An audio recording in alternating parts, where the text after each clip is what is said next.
कहानी दो बहुओं की। नीता को तारीफ शब्द पता ही नहीं था। घर के सारे काम वह एकदम सही सही करती थी। खाना बहुत स्वादिष्ट बनाती थी, लेकिन फिर भी आज का खाना अच्छा था। बहू सा उसकी सास कभी भी बोलती नहीं थी और पति भी कभी उसकी प्रशंसा नहीं करता था।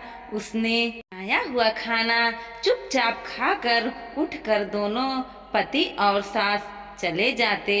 उससे खाना खाया या नहीं इसका दोनों को कोई फर्क नहीं पड़ता था। सास को वह पसंद नहीं थी। उसके हाथों से जरा सी भूल हो जाती तो सास तुरंत गुस्सा करती थी। उससे भी बुरी बात यही थी कि उसके पति और उसके बीच में बातचीत का ज़्यादा नहीं होती थी और उन्हें ये चुप्पी बनाए रखी थी। वह उस पर ध्यान नहीं देता था। पर देश में पढ़ाई करने लगता हुआ छोटा देवर मात्र समय समय पर नीता को फोन करता था, पूछता था भाभी कैसी हो।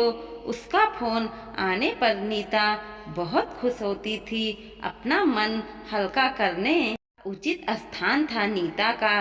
कुछ ही दिनों में देवर की पढ़ाई खत्म हो गई और वह घर आई। थोड़े समय के भीतर उसकी एक अच्छी नौकरी भी मिल गई। नीता को बहुत आनंद हुआ। नौकरी लग जाने के बाद उसकी सास अपने छोटे बेटे की शादी के लिए बातचीत करने लगी। पर देवर को एक भी लड़की पसंद नहीं आती थी।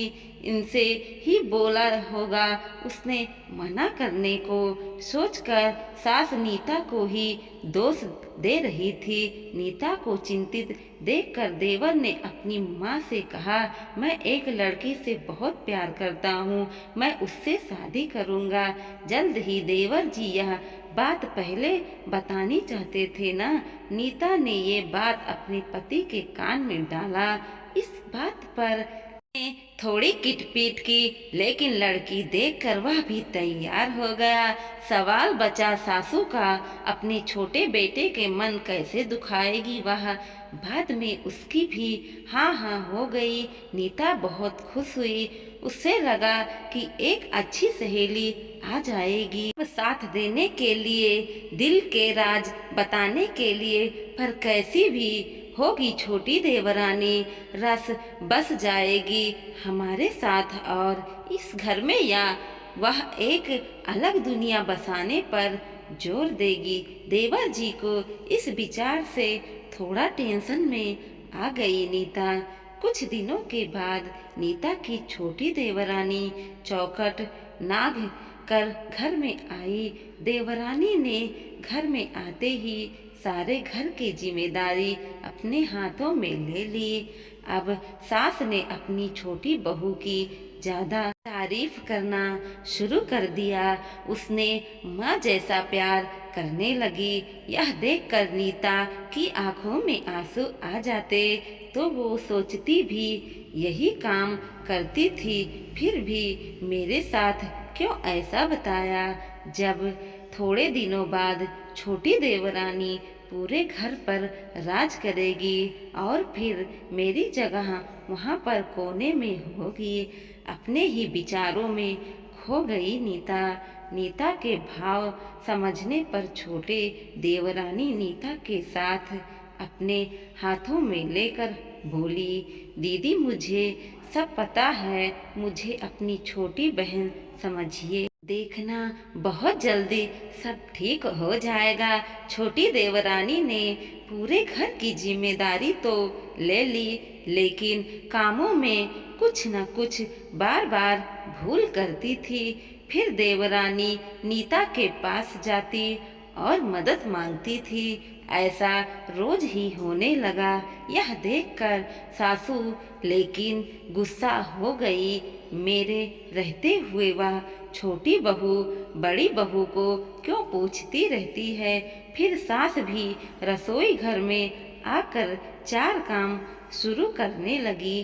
धीरे धीरे छोटी बहू के साथ अनजाने में बड़ी बहू से भी प्यार बोलने लगी। नए पदार्थ दोनों को सिखाने लगी। भूल समझ और समझने लगी। अब सास और दोनों बहुओं में अच्छी दोस्ती होने लगी।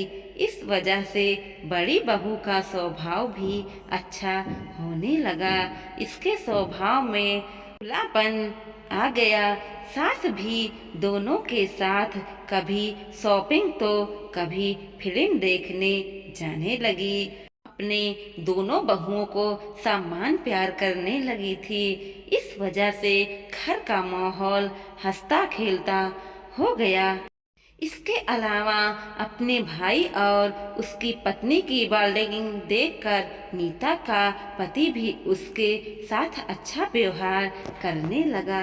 यह देखकर छोटी बहू बहुत खुश हुई। दीदी, घर पर पहले आप ही का हक था। ऐसा बोलकर छोटी बहू ने पूरी घर की जिम्मेदारी अपने जेठानी को दे दी। साल भर में नीता के देवर को अच्छे वेतन और बड़े पोस्ट पर स्थानांतरित किया गया। अब छोटी देवरानी भी अपने पति के साथ परदेश जाएगी और मैं फिर अकेले रह जाऊंगी। इतना ही नहीं, इतने सालों बाद सास का व्यवहार जो इतने सालों बाद बदल गया था वह फिर से वही हो गया। तो इस विचार से नीता डर गई। देवरानी की नीता को इतनी आदत हो गई थी कि उसके बिना घर काटने को दौड़ेगा। देवरानी के आ जाने से घर का माहौल बदल गया था। वह थी ही ऐसी खुश मिजाज और ऊर्जावान, जैसे के नाम से पता चलता है। यह देवरानी की हालत भी कुछ अलग नहीं थी। उसे दुख हुआ कि यदि यहाँ रहना पड़ा तो उसे अपने पति से दूर रहना पड़ेगा।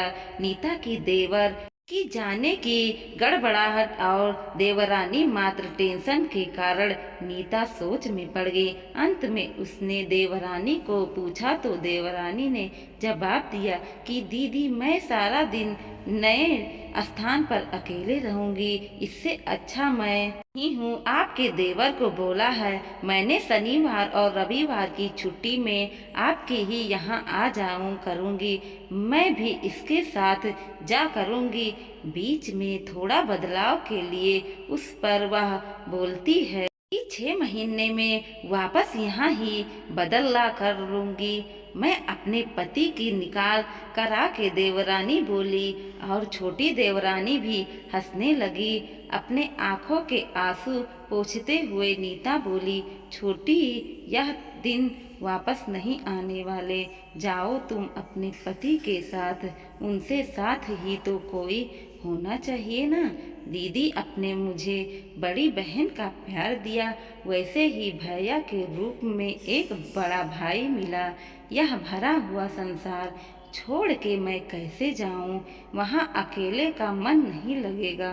महीने का तो सवाल है, वह आते रहेगी। यहाँ पर सुनकर नीता ने अपने देवरानी को खुश होकर गले लगाया। तभी देवरानी नीता को बोली, अपने पति के साथ एक अलग जीवन में समय नहीं लगता। अपनों में रहकर पति की प्रतीक्षा में ही आनंद है।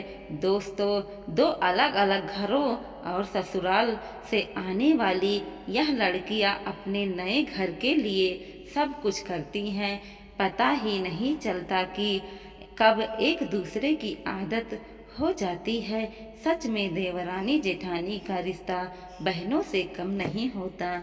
दोस्तों, वीडियो पसंद आया हो तो लाइक कीजिए, शेयर कीजिए और सब्सक्राइब भी कीजिए और देखते रहिए कोमल मोटिवेशनल 2.0।